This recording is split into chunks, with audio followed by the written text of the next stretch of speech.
Nah, itu diantara tanda.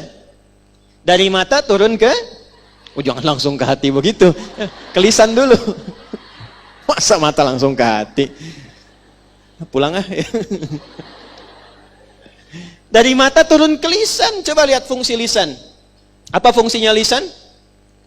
Bukan sekedar bicara. Kata Nabi, "Man kana yu'minu billahi wal yaumil akhir falyakul khairan aw liyasmut." Siapa yang merasa lisannya ini dinilai oleh Allah dan dihisab di akhirat dengan imannya, maka jaga lisannya untuk berkata yang baik saja.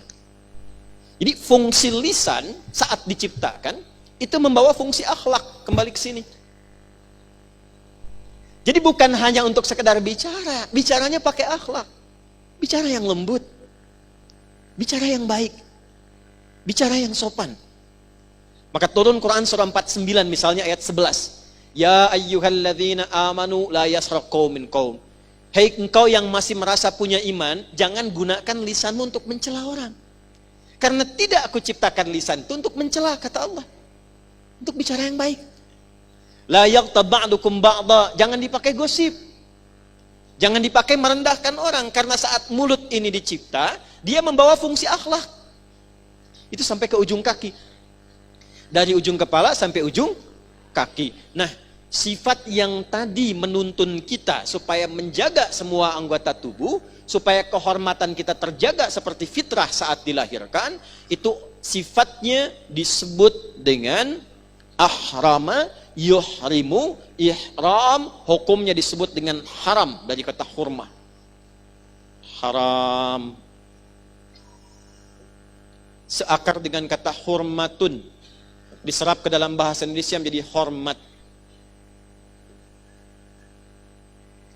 Jadi hukum haram itu diturunkan oleh Allah sebetulnya bukan ingin membatasi aktivitas kita. Filosofinya, kenapa hukum haram itu hikmahnya diturunkan? Itu untuk menjaga kehormatan kita supaya tetap mulia. Seperti saat diciptakan. Sebab misal, contoh, maaf ya Bu ya, Ibu keluar dari sini, silahkan maki-maki orang. Ini contoh ya, bukan untuk dipraktekkan. Ya. Misal keluar maki-maki orang.